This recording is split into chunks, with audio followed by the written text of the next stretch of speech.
لم أرهما من بعد النساء كاسية عارية مائلة مميلة صفا على صفة زبونية. Tunazungumzana mwanamke, madada yote madada wa Kiislamu ibada hawana hata mara moja. Leo wanakuja kujistiri akija katika nini, katika maulidi.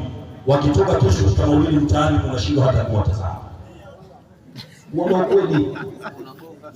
Nasema Muislamu wote alhamdulillah. Na mwanachuoni yakuna hada salihin, mmoja katika watu wema anasema shay'ani yahzunani, mambo mawili yanahuzunisha sana katika maisha. Jambo la kwanza sema rajulun lam yadkhul fi al-masjid illa fi janazatihi. Katika jambo la kuhuzunisha ni mtu ambaye hasali isipokuwa ataingizwa msikitini akiwa ndani ya jeneza. Uso msiba huo. Uso msiba. Bwana baba salamu alayhi alhamdulillah.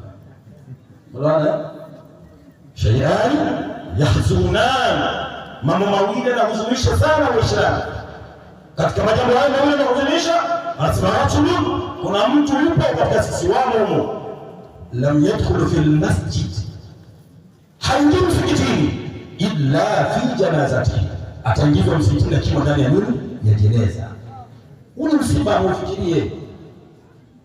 Mwanachuoni akasema wal mar'atu allati lam tastur awrataha au nafsaha, na mwanamke ambaye hana stara ya mwili wake isipokuwa atapata stara akiwa ndani ya sanda.